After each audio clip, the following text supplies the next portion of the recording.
कैसे हो बच्चों? आशा करती हूँ स्वस्थ हो, मस्त हो, जबरदस्त हो और उससे भी अच्छी पढ़ाई चल रही होगी। आज का हमारा ये क्लास कबीर दास जी के जीवन परिचय पर है। तो बच्चों, साखियां और शपथ को अच्छे से पढ़ने के लिए, उसको समझने के लिए ये बहुत जरूरी होता है कि हम कबीर दास जी का परिचय जाने, है ना। हम जाने कि वो उनका जन्म कब हुआ, मृत्यु कब हुई, उनके विचार क्या थे, वो किस तरह के कवि थे, किस काल के कवि थे, ताकि ये सारी चीजें हमारे जहन में, हमारे मस्तिष्क में रहे और हमारे पास एक क्लियर आइडिया हो जाए कि कबीरदास जी किस तरह के कवि थे, कब उन्होंने रचनाएं की और किस तरह के संदेश को हमारे तक पहुंचाया, क्यों पहुंचाया, है ना। तो बहुत सारे क्यों, कैसे, कहाँ, इन सारी चीजों का जानकारी होना, पता होना हमें बहुत जरूरी है। तो आज का हमारा यह क्लास कबीरदास जी के जीवन परिचय पर है। शुरू करते हैं। ठीक। कबीरदास जी के जन्म और मृत्यु के बारे में अनेक किंवदंतियां प्रचलित है। अब जन्म और मृत्यु के बारे में किंवदंतियां इसलिए प्रचलित है क्योंकि इनके जन्म और मृत्यु का जो समय है वो एक्यूरेट, जिसको हम कहते हैं ना, जो निश्चित समय है, वो हमें ज्ञात नहीं है। क्यों ज्ञात नहीं है? क्योंकि उस समय के इतिहास से हमें यह पता नहीं चलता, इसलिए अनुमान लगाया जाता है। ठीक है। कहा जाता है कि सन 1398 में काशी में उनका जन्म हुआ और सन 1518 के आसपास मगहर में उनका देहांत हुआ। कबीरदास जी ने विधिवत शिक्षा नहीं पाई।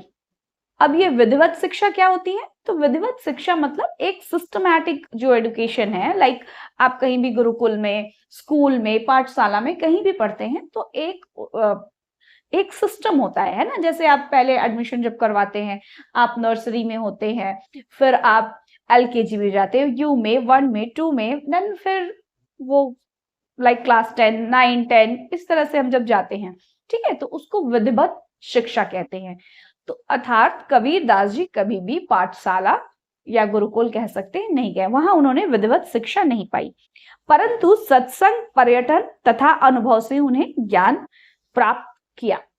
अब तुम ये कहोगे, मतलब एक सवाल उठता है जहन में, है ना, मस्तिष्क में, कि अगर उन्होंने शिक्षा नहीं पाई, उन्होंने पढ़ाई लिखाई नहीं की विधिवत, तो वो इतनी ज्ञान की बातें कैसे कहते थे, है ना। तो बच्चों, उन्होंने सत्संग के माध्यम से, पर्यटन के माध्यम से, है ना, अपने अनुभव के माध्यम से, एक्सपीरियंस के माध्यम से जो चीज सीखा, अर्थात समाज से उन्होंने जो कुछ सीखा वह वापस समाज को ही दिया, है ना। क्योंकि उनकी जितनी भी शिक्षाएं हैं, वो उनके जितने भी दोहे हैं, है ना, वह जीवन अनुभव से जुड़े हुए हैं और वह मानव के लिए ही है, समाज के लिए ही है ना। समाज से सीखा उन्होंने, समाज के लिए उन्होंने, समाज को उन्होंने अपने दोहों को बिल्कुल दिया, जिनको सीख कर, पढ़कर, हम कहते हैं ना, एक बहुत सुंदर जो प्रश्न है वो आ बनता है। कई बार बच्चों देखोगे कि ये प्रश्न एग्जाम में भी आता है, बहुत इंपॉर्टेंट है, कि कबीर दास जी क्या आज भी प्रासंगिक हैं? अर्थात उनकी जो दोहे हैं, है ना, उन्होंने जितने दोहे लिखा वह क्या उतने ही रिलेवेंट है, उतने ही ज्वलंत है, उनके क्वेश्चन उतने ही सजीव हैं जितना कि उस समय थे, है ना। तो उनकी उनकी जो शिक्षाएं है ना, वो मतलब उनका जो अनुभव है ना, वो क्या कहूं, इतना सुंदर है, वो समाज से लिया गया है, समाज के लिए लिया गया है, समाज को दिया गया है, बहुत सुंदर।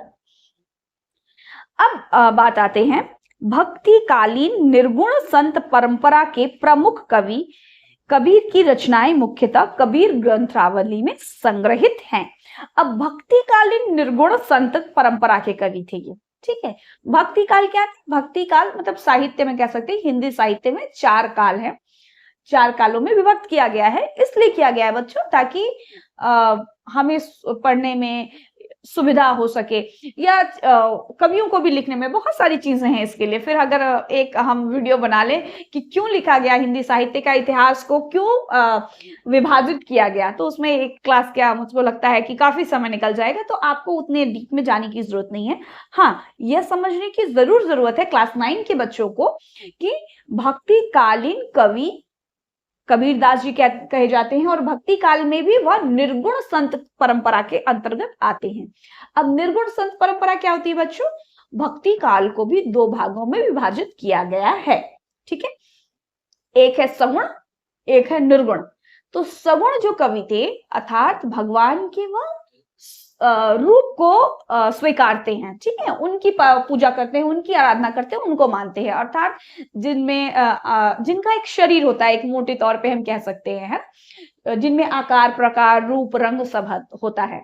और जो निर्गुण परंपरा वाले संत है ना, जो निर्गुण जो लोग निर्गुण मार्ग को मानते हैं, उनके अनुसार कोई ईश्वर तो एक है जरूर, कोई एक शक्ति है जो पूरे ब्रह्मांड को या जो हमें चला रही है, लेकिन वह जो शक्ति है वह क्या है, वह निर्गुण है, निराकार है, उसका कोई आकार प्रकार रंग नहीं है। ठीक है, अर्थात ये दोनों तो है, मान रहे हैं किसी एक सत्ता को। सगुण वाले क्या मान रहे हैं कि नहीं, भगवान है, एक शक्ति है जिनका पूरा रूप रंग आकार है। और निर्गुण भक्ति वाले मान रहे हैं कि भगवान निराकार है, उनका कोई आकार नहीं है, कोई रंग रूप कुछ नहीं है।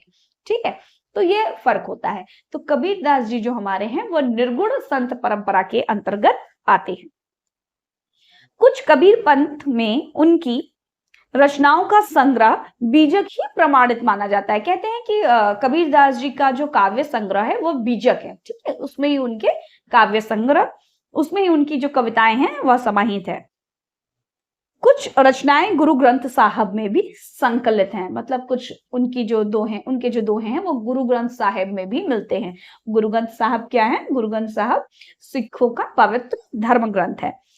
कबीर अत्यंत उदार, निर्भय तथा सदगृहस्थ संत थे। अब जो कबीर है वो अत्यंत उदार थे, वो तो सब मतलब उनका जो हृदय है वो अत्यंत उदार था, है ना।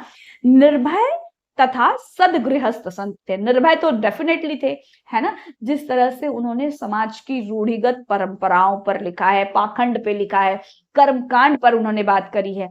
तो ये बात करना मतलब एक साहस का प्रतीक, निर्भीक होने का प्रतीक है ना। जो समाज में इस तरह की बातें कहें, धर्म पर कहें, हम जल्दी इन सारी चीजों से बचते हैं, धर्म पर कुछ कहने के लिए, जाति पे कुछ कहने के लिए, रंग पर कुछ कहने के लिए हम डरते हैं, है ना। लेकिन जो कबीर दास जी थे वो अपने विचारों से बिल्कुल एक विद्रोही कवि थे। वो उनके अंदर ये सारी चीजें, डरना, है ना, दब के रहना, चीजों को सहना, ये सारी चीजें नहीं थी। राम और रहीम की एकता में विश्वास रखने वाले कबीर ने ईश्वर के नाम पर चलने वाले हर तरह के पाखंड, भेदभाव, कर्मकांड का खंडन किया, जिसकी बात अभी हम यहाँ कह रहे थे। अर्थात वे राम और रहीम के प्रेम को तो मानते थे, है ना, लेकिन वो कभी भी पाखंड को नहीं मानते थे, कभी भी कर्मकांड जो ये है, भेदभाव जो है, पाखंड जो है, उसको वो नहीं मानते थे। उन्होंने अपने काव्य में धार्मिक और सामाजिक भेदभाव से मुक्त मनुष्य की कल्पना की। कितना क्या उनका सोचो विचार था कि वो अपने ये में काव्य में धार्मिक और सामाजिक भेदभाव से मुक्त मनुष्य। तब हम बढ़ते हैं क्या चीजों में, समाज के जो क्लासिफिकेशन है उसमें बढ़ जाते हैं, धर्म में बढ़ जाते हैं, और ये सब बढ़कर क्या करते हैं, फिर अपने आप को सिद्ध करने की कोशिश करने लगती है, और जिसमें हम अपना पूरा जीवन क्या कर देते हैं, व्यर्थ कर देते हैं। इस पर आगे भी कबीर ने बहुत सुंदर सी बात करी है कि जो इन दोनों के पक्ष विपक्ष में नहीं जाता है वही जीवता है, वही कुछ इंसान दुनिया में कर पाता है ना। तो बहुत अच्छी बात है कि उन्होंने अपने जो काव्य में है वो धर्म और समाज के जो भेदभाव है ना, उससे मुक्त मनुष्य की कल्पना की है। तुम सोचो बच्चों कि अगर हम समाज का ये जो भेदभाव है और धर्म का जो भेदभाव है, इससे अगर परे हो जाए तो हमारे अंदर क्या रह गया, बताओ जल्दी, मनुष्यता रह गई। तो अगर हमारे अंदर सिर्फ मनुष्यता होगी ना, तो हम क्या करेंगे, मनुष्य मनुष्य से प्रेम करेगा, है ना, और कभी भी किसी से ईर्ष्या द्वेष भाव नहीं रखेगा। तो मुझे लगता है विश्व की आधा से ज्यादा ही जो प्रॉब्लम है वो ऐसे ही खत्म हो जाएगी, है ना। ईश्वर प्रेम, ज्ञान तथा वैराग्य, गुरु भक्ति, सत्संग और साधु महिमा के साथ आत्मबोध और जगत बोध की अभिव्यक्ति उनके काव्य में हुई है। कबीर की भाषा की सहजता ही उसकी काव्यात्मकता की शक्ति है। तो वो इतनी सहजता से बात करते हैं ना कि वो सीधे हमारा हृदय पर जाती है। जब भी कोई बात बच्चों ना सीधी और सपाट होती है ना, वो ठक से हमारे दिल में जाती है, मतलब वो फिर वहां पे कोई रुकावट नहीं होती, वो सीधा हमारे हृदय तक पहुंचती है। कबीर की भी काव्य की यही विशेषता थी।